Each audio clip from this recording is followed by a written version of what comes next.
Welcome back to Clean News MP. चलिए देखते हैं मध्य प्रदेश की 25 फटाफट बड़ी खबरों को। इससे पहले आप न्यूज को कहां से देख रहे हैं हमें कमेंट में बताना बिल्कुल ना भूलें।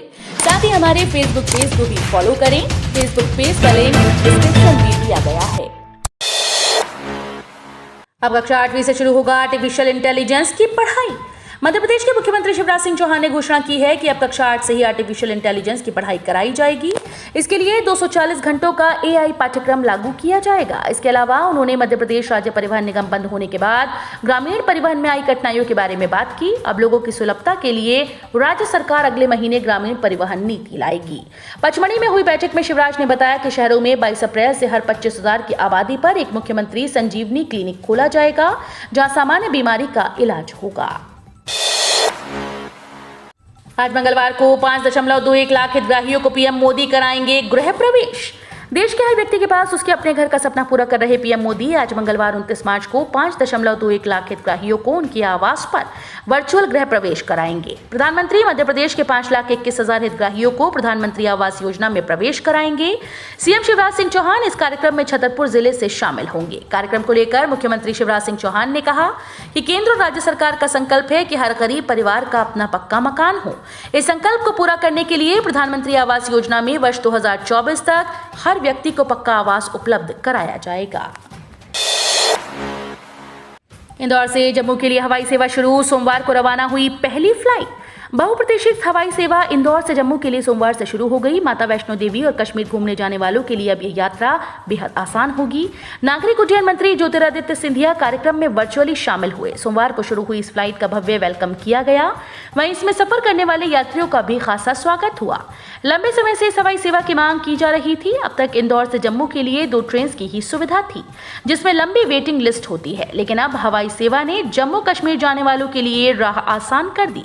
फ्लाइट का शुभारंभ मौके पर सांसद शंकर लालवानी, मंत्री तुलसी सिलावट, आईडीए के पूर्व अध्यक्ष मधु वर्मा व पूर्व विधायक सुदर्शन गुप्ता मौजूद रहे। शिवराज सरकार का बड़ा फैसला, ये 5 योजनाएं फिर से शुरू होंगी। अप्रैल मई से लाखों को मिलेगा लाभ। आगामी चुनाव 2023-24 को देखते हुए मध्य प्रदेश की शिवराज सरकार प्रदेश में पचमढ़ी में हुई चिंतन बैठक में ये फैसला लिया गया। इसके तहत सरकार ने मुख्यमंत्री तीर्थ दर्शन योजना, मुख्यमंत्री कन्या विवाह योजना, लाडली लक्ष्मी योजना और गरीब कल्याण योजना को अप्रैल 2022 माह से फिर से रीलॉन्च करने का फैसला किया। इसके साथ ही युवाओं को देश की सीमाओं पर ले जाकर देशभक्ति की भावना जागृत करने के लिए मां तुझे प्रणाम योजना पुनः आरंभ की जाएगी। सीएम शिवराज ने बताया कि राज्य शासन को 48,000 करोड़ रुपए के निर्माण कार्य करवाने हैं। शिवराज सरकार की बड़ी योजना, 14 लाख से ज्यादा किसानों को मिलेगा लाभ। मध्य प्रदेश के लाखों किसानों के लिए बड़ी खबर है। किसानों को ब्याज माफी देने के लिए मध्य प्रदेश की शिवराज सरकार समझौता योजना लाने की तैयारी में है। इसके तहत डिफॉल्टर किसानों को मूलधन चुकाने पर लगभग 200 करोड़ रुपए की ब्याज माफी दी जाएगी। एसएफआरआई का भ्रमण करने पर 1 अप्रैल से देना होगा शुल्क। ग्वारीघाट रोड पालीपाथर स्थित राज्य वन अनुसंधान संस्थान का भ्रमण कर शुद्ध हवा लेने के एवज में अब भ्रमणकर्ताओं को 1 अप्रैल से जेब ढीली करनी होगी। दरअसल एसएफआरआई प्रबंधन ने भ्रमण करने के लिए एसएफआरआई आने वालों से भ्रमण शुल्क वसूलने का निर्णय लेते हुए इस संबंध में निर्देश जारी कर दिए हैं। यहाँ रोजाना आने वाले भ्रमणकर्ताओं से प्रतिमाह 150 रुपये भ्रमण शुल्क लिया जाएगा। मध्य प्रदेश में 551 करोड़ रुपए से होगी पुराने 27 बांधों की मरम्मत। श्योपुर जिले में वर्ष 1908 में निर्मित वीरपुर, वर्ष 1910 में सिवनी जिले में निर्मित रूमल और 1913 में धार जिले में बने माही सहित प्रदेश के 27 बांधों की सरकार मरम्मत कराएगी। इन बांधों की दीवार में कहीं कहीं दरार आ चुकी है या कहीं कहीं मिट्टी धंस रही है। मरम्मत कार्य के लिए सरकार ने 551 करोड़ रुपए मंजूर किए। अब जल संसाधन विभाग निविदा आमंत्रित करके काम शुरू कराएगा। वर्ष 2019 में गांधी सागर बांध से पानी के रिसाव और पिछले साल ग्वालियर चंबल क्षेत्र में अतिवृष्टि के बाद सरकार बांधों की सुरक्षा को लेकर गंभीर हो गई है। शहर में 90 करोड़ में बनेंगी नई सड़कें, 37 करोड़ रिपेयरिंग पर खर्च होगा। शहर को अब बदहाल सड़कों से जल्द ही मुक्ति मिल जाएगी। नगर निगम ने इस बार बजट में सड़कों पर विशेष फोकस किया। इसके तहत नगर निगम बजट 2022-23 में नवीन सड़कों के निर्माण के लिए 90 करोड़ का बजट रखा गया है, जबकि बदहाल सड़कों की रिपेयरिंग पर 37 करोड़ रुपए खर्च किए जाएंगे। नगर निगम प्रशासक आशीष सक्सेना और नगर निगम आयुक्त किशोर कन्याल ने सोमवार को बाल भवन में नगर निगम का बजट पेश किया। बजट में 1388 करोड़ 39 लाख 33,000 रुपए की आय का प्रावधान किया गया है, जबकि 1368 करोड़ 73 लाख रुपए व्यय का प्रावधान किया है।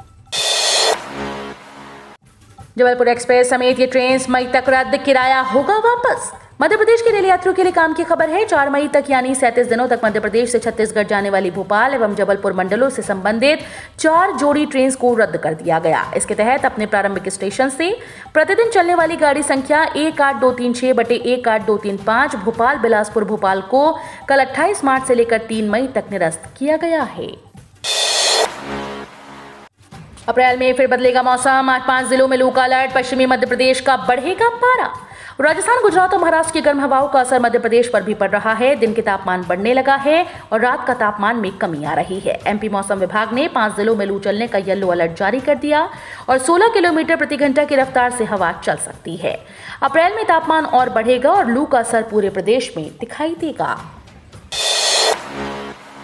युवाओं ने एमपीटीईटी वर्ग 3 की परीक्षा निरस्त करने की मांग की। पेपर वायरल मामले में एनएसयूआई ने किया प्रदर्शन। एमपी प्रोफेशनल एग्जामिनेशन बोर्ड की ओर से आयोजित मध्य प्रदेश प्राथमिक शिक्षक पात्रता परीक्षा का वायरल होने के मामले में जांच को लेकर एनएसयूआई ने सोमवार को कांग्रेस कार्यालय के सामने धरना प्रदर्शन किया। एनएसयूआई के जिला महासचिव आदित्य सोनी और प्रदेश समन्वयक अक्षय तोमर के नेतृत्व में विरोध प्रदर्शन किया गया। दरअसल एमपीटीईटी की परीक्षा 25 मार्च को ऑनलाइन करवाई थी। इसके पेपर के कंप्यूटर स्क्रीन का स्क्रीनशॉट वायरल हो रहा है, जिसे लेकर प्रदेश भर में विरोध थमने का नाम नहीं ले रहा। प्रदेश में 6 दुग्ध संघ, भोपाल को छोड़ सभी ने मानी सरकार की बात। भोपाल सहकारी दुग्ध संघ ने अपनी तरफ से 1 रुपए दाम बढ़ाकर उपभोक्ताओं से 5.60 लाख रुपए की वसूली की। ये 7 दिन के भीतर की है। ये आगे भी जारी रहेगी, क्योंकि रविवार शाम तक भोपाल दुग्ध संघ के मुख्य कार्यपालन अधिकारी आरपीएस तिवारी ने दाम कम नहीं किए। दाम कम करने के लिए वरिष्ठ अधिकारियों के निर्देशों का इंतजार किया जा रहा है, जो इस मामले में पड़ने से बच रहे हैं, क्योंकि ये आर्थिक अपराधों से जुड़ा है। इधर आम उपभोक्ताओं से 1 रुपए की अतिरिक्त वसूली का मामला सरकार के संज्ञान में आया। पशुपालन मंत्री प्रेम सिंह पटेल ने कहा कि उपभोक्ताओं के साथ अन्याय नहीं होने देंगे। जबलपुर हाईकोर्ट ने ओबीसी मामले की आगामी सुनवाई 27 अप्रैल को निर्धारित की। हाईकोर्ट ने अन्य पिछड़ा वर्ग ओबीसी को 27% आरक्षण को चुनौती के मामले की अगली सुनवाई 27 अप्रैल को निर्धारित कर दी। ओबीसी आरक्षण विरोध में 23 याचिकाएं व ओबीसी के आरक्षण के समर्थन में 35 सहित कुल 58 याचिकाओं की एक साथ सुनवाई हुई। प्रशासनिक न्यायमूर्ति शील नागू व एमएस भट्टी की युगल पीठ में पक्ष रखा गया। सर्वप्रथम अखिल भारतीय ओबीसी महासभा की ओर से उदय कुमार अधिवक्ता द्वारा दाखिल आवेदन पर सुनवाई की गई। उक्त आवेदन प्रकरणों के ओआईसी द्वारा जून 2021 में दाखिल शपथ पत्र में कुछ असत्य जानकारी कोर्ट में दाखिल करने के संबंध में था। सभी प्रकरणों की अंतिम सुनवाई 31 मार्च को होगी। खबर आ रही है कि पीएससी परीक्षा 2019 का मामला, जो कि काफी लंबे समय से निर्माणाधीन है, उसकी सुनवाई इस महीने की आखिरी तारीख 31 मार्च को होगी। इस मामले में निहित सभी प्रकरणों की सुनवाई उस दिन होगी। आपको बता दें कि प्रारंभिक मुख्य परीक्षा समेत फाइनल इंटरव्यू तक के सभी प्रकरण की याचिका हाईकोर्ट में लगी हुई है, जो कि निर्णयाधीन है। हाईकोर्ट के अनुसार पीएससी के सभी 49 प्रकरणों को उसकी वरीयता के आधार पर सुनवाई की जाएगी। गौरतलब है कि राज्य सेवा परीक्षा नियम 2015 में किए गए संशोधन को चुनौती दी गई थी। मध्य प्रदेश में बसे कश्मीरी पंडित वापस कश्मीर जाना चाहते हैं तो सरकार करेगी मदद। मध्य प्रदेश के गृह मंत्री डॉक्टर नरोत्तम मिश्रा ने कहा कि मध्य प्रदेश में रह रहे कश्मीरी पंडित भाई बहन अगर वापस कश्मीर जाना चाहते हैं तो वो गृह विभाग को सूचित करें। सरकार उनकी वापसी सुनिश्चित कराने के साथ साथ भेजने की व्यवस्था भी करेगी। उन्होंने कहा कि द कश्मीर फाइल्स फिल्म नहीं देखने की बात कहने वाले कांग्रेस सांसद विवेक तनखा से निवेदन है कि वो मध्य प्रदेश में रह रहे उन कश्मीरी पंडितों की सूची उपलब्ध करा दें जो वापस जाना चाहते हैं। राष्ट्रीय किसान मजदूर महासंघ ने दिलाई याद, वापस लिए जाएं आंदोलन के समय किसानों पर दर्ज मुकदमे। राष्ट्रीय किसान मजदूर महासंघ ने किसान आंदोलन के समय किसानों पर दर्ज मुकदमे वापस लेने की मांग की। महासंघ ने सरकार को याद दिलाया कि जब संयुक्त किसान मोर्चा ने दिल्ली बॉर्डर से आंदोलन वापस लिया था, तब सरकार ने वादा किया था कि आंदोलन के दौरान किसानों पर दर्ज मुकदमे तत्काल प्रभाव से वापस लिए जाएंगे, पर ये मुकदमे अब तक वापस नहीं हुए। इस संबंध में संयुक्त किसान मोर्चा के जिलाध्यक्ष राजकुमार पाटीदार और नेमी चंद बिश्नोई ने राष्ट्रपति के नाम जिला प्रशासन को ज्ञापन सौंपा। अब फोन करने पर नहीं सुनाई देगी कोरोना की कॉलर ट्यून, स्वास्थ्य मंत्रालय ने लिया फैसला।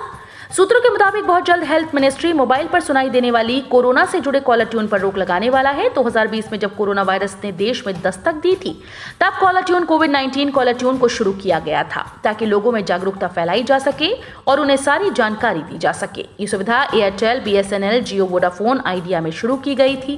क्योंकि कोरोना के मामले दिन प्रतिदिन कम होते जा रहे हैं, जिसे देखते हुए स्वास्थ्य मंत्रालय ने ये फैसला लिया कि अब मोबाइल पर कहीं भी कॉल करने पर कोरोना की जो कॉलर ट्यून सुनाई देती थी उस पर रोक लगाया जाएगा।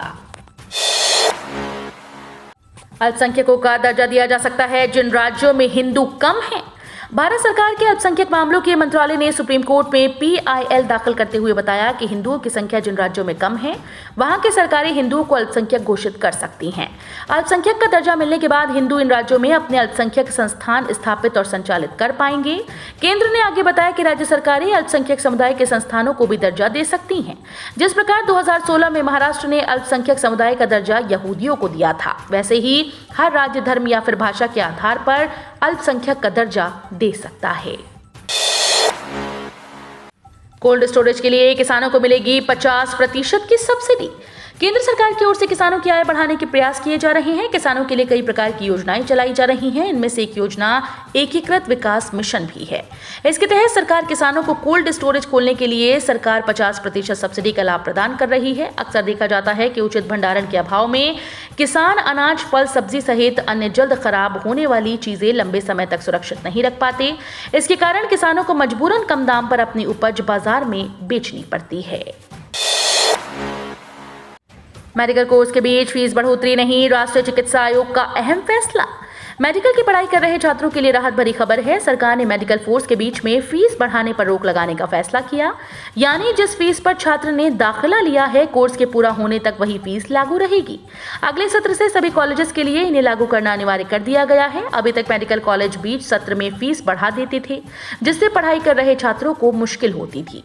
राष्ट्रीय चिकित्सा आयोग ने हाल में फीस नियमन को लेकर जारी नियमों में कई नए प्रावधान जोड़े हैं। कर्मचारियों को बकाया डीए एरियर पर बड़ी अपडेट। इस दिन खाते में आ सकते हैं 2.18 लाख। केंद्रीय कर्मचारियों के 18 महीने के बकाया डीए एरियर पर बड़ी अपडेट आई। मीडिया रिपोर्ट्स के मुताबिक केंद्रीय कर्मचारियों को वित्तीय वर्ष से पहले खुशखबरी मिल सकती है। मोदी सरकार जनवरी 2020 से लेकर जून 2021 तक के बकाया डीए एरियर पर जल्द फैसला ले सकती है। माना जा रहा है कि अगर सरकार डीए एरियर का एकमुश्त भुगतान करती है तो कर्मचारियों को सैलरी में 2 लाख तक का लाभ मिलेगा। हालांकि सरकार की तरफ से कोई पुष्टि या आधिकारिक बयान सामने नहीं आया है। मीडिया रिपोर्ट्स की अगर माने तो केंद्र सरकार जल्द 18 महीने के बकाया डीए एरियर पर बड़ा फैसला ले सकती है। शराब की by one get one free scheme देख दुकानों पर उमड़ी भीड़, प्रशासन का बड़ा एक्शन। आपने रेडीमेड कपड़ों सहित कई अन्य चीजों पर by one get one free scheme देखी होगी और उसका लाभ भी उठाया होगा। कई बार इस तो स्पेशल स्कीम का लाभ उठाने बहुत सी भीड़ मॉल और दुकानों पर पहुंच जाती है। लेकिन हम आपको यहाँ कपड़े या किसी और वस्तु की स्कीम के बारे में नहीं, बल्कि एक ऐसी स्कीम बता रहे हैं जिसे सुनकर आप आश्चर्य में पड़ जाएंगे। दरअसल ये by one get one free scheme है शराब की खरीदी पर। 1 अप्रैल से नए टेंडर शुरू हो जाएंगे। नए ठेकेदार को नया स्टॉक उठाना होगा और जिसको इस बार टेंडर नहीं मिला उसने अपना स्टॉक क्लियर करने के लिए रीवा में शराब की बोतल पर by one get one free scheme निकाल दी। यूक्रेन रूस के बीच चल रहे युद्ध ने बढ़ाया एबिलिम्पियन दीपक का इंतजार। यूक्रेन और रूस के बीच चल रहे युद्ध ने शहर के दिव्यांग दीपक द्विवेदी के 6 साल के इंतजार को और बढ़ा दिया। रूस की राजधानी मॉस्को में 6 साल के बाद 26 मई से अंतर्राष्ट्रीय एबिलिम्स का आयोजन किया जाना था, लेकिन युद्ध के कारण अब यह आयोजन टाला जा रहा है। यह प्रतियोगिता ओलंपिक की तर्ज पर 4 साल बाद आयोजित की जाती है। दीपक द्विवेदी पिछले 2 बार से इसके electronic assembling and testing event में हिस्सा ले रहे हैं। शिवराज बोले, बैंक स्वरोजगार के लिए कर्ज के लक्ष्य को पूरा करें। स्वरोजगार योजनाओं में राज्य सरकार की गारंटी के बावजूद तय लक्ष्यों के हिसाब से बैंकों से युवाओं को कर्ज नहीं देने के मामले में मुख्यमंत्री शिवराज सिंह चौहान ने सोमवार को नाराजगी जताई। शिवराज ने कहा कि स्वरोजगार योजनाओं के लक्ष्य हासिल करने बैंकर्स मिशन मोड में कार्य करें, साथ ही स्वरोजगार के माध्यम से महिला सशक्तिकरण भी किया जाए। ये बात शिवराज ने सोमवार को सीएम हाउस पर राज्य स्तरीय बैंकर समिति की 181वीं बैठक में कही। यहाँ बैंक अफसर भी मौजूद रहे। शिवराज ने कहा कि मुख्यमंत्री उद्यम क्रांति योजना में पढ़े लिखे बेरोजगार युवाओं को लाभान्वित करने के लिए अधिकाधिक प्रयास करें। बोर्ड पैटर्न पर होगी 5वीं और 8वीं की परीक्षा। फेल हुए तो दूसरी बार परीक्षा। 2 साल के अंतराल पर शुरू हो रही मुख्य परीक्षा में रियायत तो नहीं दी जा रही, लेकिन सख्ती के कारण परिणाम बिगड़ जाए तो दूसरी बार परीक्षा देने का मौका मिलेगा। इसके लिए शिक्षा विभाग की ओर से कोचिंग भी दी जाएगी। दरअसल इस बार 5वीं और 8वीं की परीक्षा बोर्ड पैटर्न पर होगी, जो 1 अप्रैल से शुरू हो रही है। इसके लिए जिला शिक्षा कार्यालय ने अपने स्तर पर तैयारी कर ली है। जिला शिक्षा अधिकारी आनंद शर्मा के मुताबिक जिले भर के 57 संकुल में 594 केंद्रों पर दोनों कक्षाओं की परीक्षा होगी। तो ये थी आज की 25 फटाफट बड़ी खबरें। अगर आपको न्यूज पसंद आई हो तो वीडियो को लाइक और शेयर जरूर करें। धन्यवाद।